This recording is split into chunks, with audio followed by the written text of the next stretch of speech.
Good morning students. आपको सारे notes videos books वगैरह मिल गई होंगी। बेसिकली थोड़ा सा मेरे बारे में बताता हूँ। मेरा नाम पुनीत है।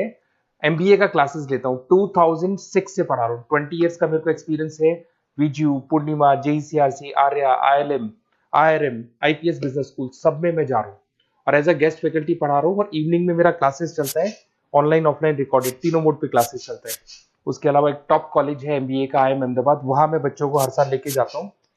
मुंबई में एआई यूनिवर्सल, यहाँ पे गेस्ट पढ़ा रहा हूँ मैं। जेईसीआरसी में पढ़ा रहा हूँ, आर्या कॉलेज में पढ़ा रहा हूँ। इन कॉलेजेस में मैं पढ़ा रहा हूँ। देखिए, राइटर भी हूँ। 2008 से मैंने बुक्स वगैरह लिखना स्टार्ट कर दिया था। यूट्यूब पे सारे वीडियोस मिल जाएंगे, रिकॉर्डेड लाइव लेक्चर सब कुछ मिल जाएंगे। बस एक छोटा सा इंपॉर्टेंट डिस्कशन आप लोगों से करना था। एमबीए आप कहीं से भी करें, थोड़ा सा मेरे से आप डिस्कस करके अगर आप एमबीए ज्वाइन करते हैं तो आप थोड़ा सेफर मोड में रहेंगे। उसका रीजन बताता हूँ क्यों। क्योंकि मेरे को जो एक्सपीरियंस है ना 20 इयर्स का, एमबीए में प्लेसमेंट होगा कि नहीं होगा, कॉलेजेस कैसे पढ़ाते हैं, क्या उनका प्लेसमेंट स्ट्रक्चर है, क्या इंटरनल एक्सटर्नल इन्फॉर्मेशन है, मेन चीज अंदर क्या चल रहा है उनके। क्योंकि मैं तो रेगुलर कॉलेजेस में जा रहा हूँ तो मेरे को पता है कौन से कॉलेज में क्या चल रहा है। तो आप मेरे से थोड़ा सा एडवाइस लेके अगर आप एडमिशन लेते हैं तो थोड़ा सा सेफर जोन में रहेंगे। बाकी आपके डिस्टेंस के ऑनलाइन के एडमिशन, मणिपाल हो गया, एमएटी हो गया, ज्ञान विहार हो गया, तो यहाँ भी आपको अवेलेबल हो जाएंगे। तो आप अगर एडमिशन लेते हैं तो प्लीज मेरे से कंसल्ट करना। हो सकता है कि मैं आपको एक बेस्ट कॉलेज बता पाऊं और एक सेफर जोन में लेके जा पाऊं। क्योंकि एडमिशन लेने के बाद बच्चों को लगता है कि यार गलत जगह चले गए। Okay, best of luck. मेरा नंबर आपके पास है। साथ के साथ अगर आपको कोई और क्वेरी चाहिए तो मेरे को व्हाट्सअप करें या कॉल कर सकते हैं। Okay, best of luck. अच्छा, एक एक मिनट के लिए सोचिए, हम एक घर बना रहे हैं। सबसे पहले क्या होता है? नींव रखी जाती है ना? एक एक ईंट को बहुत ध्यान से जोड़ा जाता है। यह है बही खाता, या जिसे हम बुक कीपिंग कहते हैं। फिर उस नींव पर एक एक ढांचा खड़ा होता है, दीवारें बनती हैं, छत लगती है, मतलब एक पूरा डिजाइन तैयार होता है। यह है लेखांकन, यानी अकाउंटिंग। और फिर सबसे आखिर में एक बाहरी इंस्पेक्टर आता है जो सब कुछ जांचता है। हाँ, जो जांचता है कि सब कुछ नियमों के हिसाब से और मजबूती से बना है या नहीं। यह है लेखा परीक्षा, यानी ऑडिटिंग। और आज हम किसी भी बिजनेस की, आप कह सकते हैं, वित्तीय रीढ़ की हड्डी के इन्हीं तीन सबसे जरूरी हिस्सों को समझने वाले हैं: बही खाता, लेखांकन और लेखा परीक्षा। हमारा लक्ष्य सिर्फ इनकी परिभाषाएं रटना नहीं है, बल्कि यह समझना है कि ये तीनों एक दूसरे से कैसे जुड़े हैं, इनका क्रम इतना महत्वपूर्ण क्यों है, और ये कैसे एक कच्चे डेटा को एक भरोसेमंद वित्तीय कहानी में बदलते हैं। तो चलिए इस प्रक्रिया को करीब से देखते हैं। शुरुआत करते हैं बिल्कुल पहले कदम से, बही खाता से। तो जब हम बुककीपिंग या बही खाता कहते हैं तो इसका असल में मतलब क्या है? मतलब सीधे शब्दों में कहें तो ये किसी भी बिजनेस में होने वाले हर वित्तीय लेनदेन को रोजाना रिकॉर्ड करने का काम है। जैसे आज कितनी बिक्री हुई, हमने सप्लायर से क्या क्या सामान खरीदा, किस ग्राहक से कितना पैसा मिला और किसको कितना भुगतान किया गया। हर एक बिल, हर एक रसीद, सब कुछ एक व्यवस्थित तरीके से दर्ज होता है।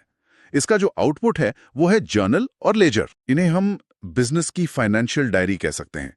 लेकिन क्या ये सिर्फ एक तरह का डेटा एंट्री का काम है? आपने जो फाइनेंशियल डायरी वाली बात कही ना, मैं उसे थोड़ा और आगे बढ़ाना चाहूंगी। ये सिर्फ डायरी नहीं है, ये उस जमीन का सर्वे भी है जिस पर पूरी इमारत खड़ी होने वाली है।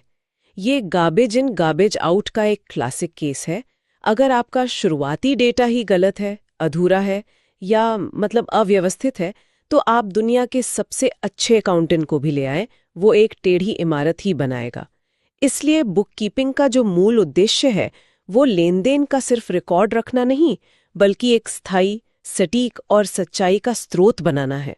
अच्छा, तो ये सिर्फ एक लिपिकीय या क्लेरिकल काम से कहीं ज्यादा है। मतलब इसमें बहुत ज्यादा अनुशासन और सटीकता की जरूरत है। एक छोटी सी गलती, जैसे मान लीजिए एक जीरो कम या ज्यादा लगा दिया, तो इसका आगे चलकर क्या बड़ा असर हो सकता है? अरे बहुत बड़ा। सोचिए, एक बुककीपर ने 5,000 की खरीद को गलती से 50,000 लिख दिया। महीने के अंत में अकाउंटेंट घंटों तक ये पता लगाने में लगा रहेगा कि कैश क्यों मैच नहीं हो रहा।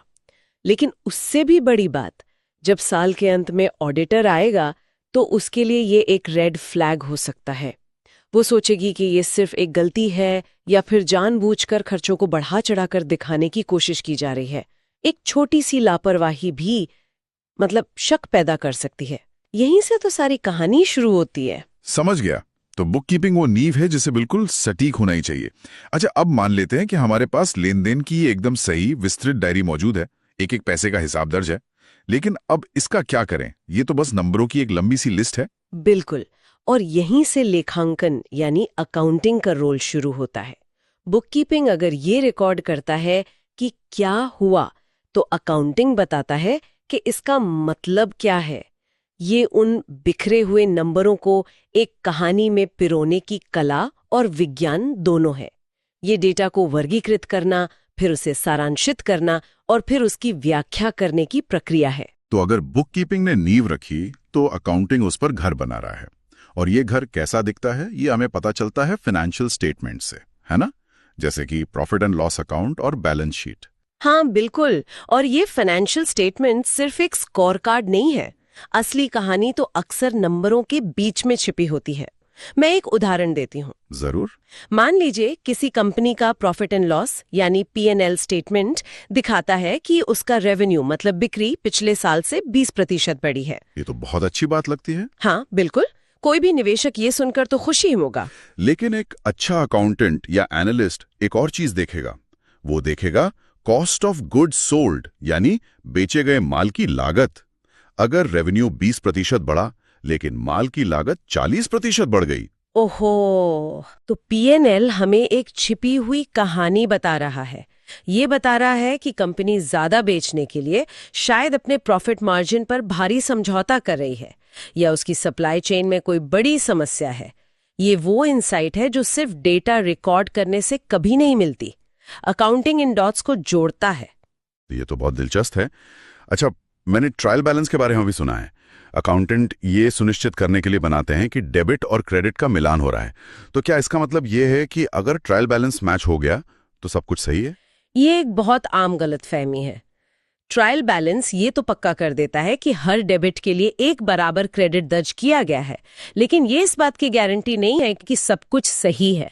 सोचिए, अगर 50,000 रुपए की कोई बिक्री की एंट्री करना ही भूल गए तो डेबिट और क्रेडिट दोनों ही 50,000 से कम होंगे और आपका ट्रायल बैलेंस फिर भी खुशी खुशी मैच हो जाएगा। अच्छा। हाँ, या फिर आपने सही रकम गलत खाते में डाल दी, तब भी वो मैच हो जाएगा। यहीं पर एक अच्छे अकाउंटेंट की जो विश्लेषणात्मक यानी एनालिटिकल सोच है वो काम आती है, जो सिर्फ मिलान नहीं करता बल्कि ये भी समझता है कि कौन सी एंट्री कहाँ होनी चाहिए थी। वाह, तो अकाउंटिंग का काम सिर्फ नंबर जोड़ना नहीं है बल्कि ये पक्का करना है कि नंबर सही कहानी बता रहे हैं। ठीक है, तो अब घर बन गया है, हमारे पास उसके ब्लूप्रिंट यानी फाइनेंशियल स्टेटमेंट्स हैं जो हमें कंपनी की सेहत के बारे में सब कुछ बता रहे हैं। लेकिन मैं एक निवेशक के तौर पर इन कागजों पर आंख बंद करके भरोसा क्यों करूं? क्या कोई तरीका है ये जांचने का कि ये नंबर असली है और इनमें कोई हेरफेर नहीं किया गया है? आपने बिल्कुल सही सवाल पूछा, और इसी भरोसे की कमी को दूर करने के लिए पूरी प्रक्रिया का तीसरा और सबसे महत्वपूर्ण पड़ाव आता है, लेखा परीक्षा यानी ऑडिटिंग। ऑडिटिंग तो ये एक तरह की स्वतंत्र जासूसी है? जारी नहीं होता, वो एक बाहरी निष्पक्ष विशेषज्ञ होता है जिसका एकमात्र काम वित्तीय विवरणों की सटीकता और विश्वसनीयता को सत्यापित करना होता है। उसका काम ये देखना है कि कंपनी जो अपनी वित्तीय तस्वीर दिखा रही है वो सही और निष्पक्ष यानी ट्रू एंड फेयर है या नहीं। तो एक ऑडिटर जब किसी कंपनी में आता है तो वो सबसे पहले क्या देखता है? क्या वो हर एक बिल को, हर एक रसीद को चेक करता है? ये तो असंभव लगता है। ये एक बहुत अच्छा सवाल है और इसका जवाब है नहीं। वो हर बिल चेक नहीं कर सकते और नहीं करते हैं। ऑडिटिंग का काम खोजी यानी इन्वेस्टिगेटिव होता है। वे सैम्पलिंग नाम की एक तकनीक का इस्तेमाल करते हैं, यानी वो कुल लेन देन में से कुछ सैंपल चुनकर उनकी गहराई से जांच करते हैं और उनका सबसे ज्यादा ध्यान हाई रिस्क एरिया पर होता है। हाई रिस्क एरिया जैसे जहां बड़ी रकम का लेन देन हो, जहां मैनेजमेंट का ज्यादा दखल हो या जहां पहले कभी गलतियां मिल चुकी हों। उनका काम गलतियों और धोखाधड़ी दोनों का पता लगाना है। क्या आप इसका कोई असल जिंदगी का उदाहरण दे सकते हैं जहां ऑडिटिंग ने कुछ ऐसा पकड़ा हो जो अकाउंटिंग में छिपा रह गया? बिल्कुल, मुझे एक केस याद आता है। एक क्लाइंट के यहाँ ऑडिट चल रहा था। अच्छा। हाँ, तो ऑडिटर को एक मैन्युफैक्चरिंग कंपनी के खर्चों में एक बहुत बड़ी पेमेंट मिली जो एक इवेंट मैनेजमेंट कंपनी को की गई थी। उस पेमेंट का कोई सही बिल या अप्रूवल नहीं था। जब ऑडिटर ने गहराई से जांच की तो पता चला कि कंपनी के मालिक ने अपनी बेटी की शादी के लिए कैटरर और डेकोरेटर को पेमेंट कंपनी के खाते से कर दी थी और उसे मार्केटिंग एक्सपेंस के तौर पर दिखा दिया था। अरे वाह! बुक कीपर ने तो बस एंट्री कर दी, अकाउंटेंट ने उसे पीएनएल में डाल दिया, लेकिन ऑडिटर की खोजी नजर ने उस धोखाधड़ी को पकड़ लिया। ये एक क्लासिक उदाहरण है कि ऑडिटिंग क्यों जरूरी है। ये तो कमाल का उदाहरण है।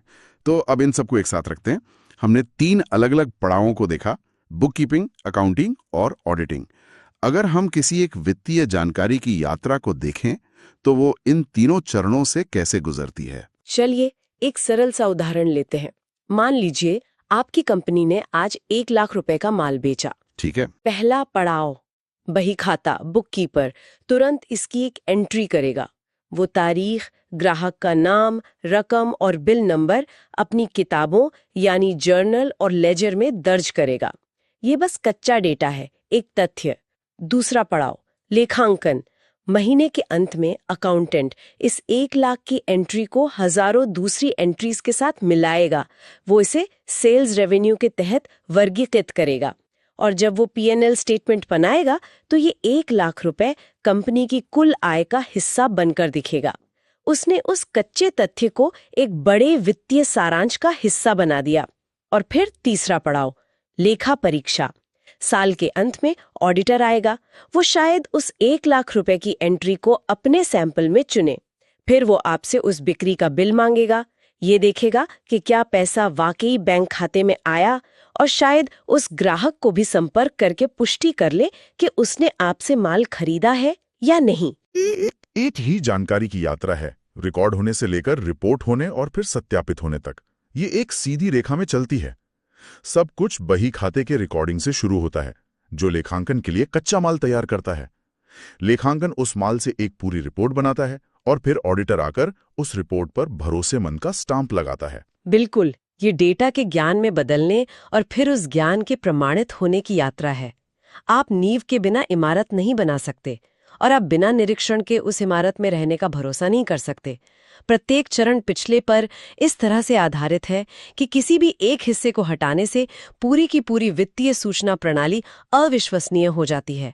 ये ऐसी प्रणाली है जो किसी व्यवसाय की भरोसेमंद वित्तीय तस्वीर बनाने के लिए ही डिजाइन की गई है, जिस पर निवेशक, बैंक और सरकार सब भरोसा कर सकें। तो संक्षेप में हमने एक पूरी यात्रा देखी, बही खाते के दैनिक सावधानीपूर्वक रिकॉर्डिंग के काम से लेकर लेखांकन के विश्लेषणात्मक कार्य तक, जो उस डेटा को एक सार्थक वित्तीय कहानी में बदल देता है, और अंत में लेखा परीक्षा की स्वतंत्र खोजी भूमिका तक, जो उस कहानी की सच्चाई और निष्पक्षता को सत्यापित करती है।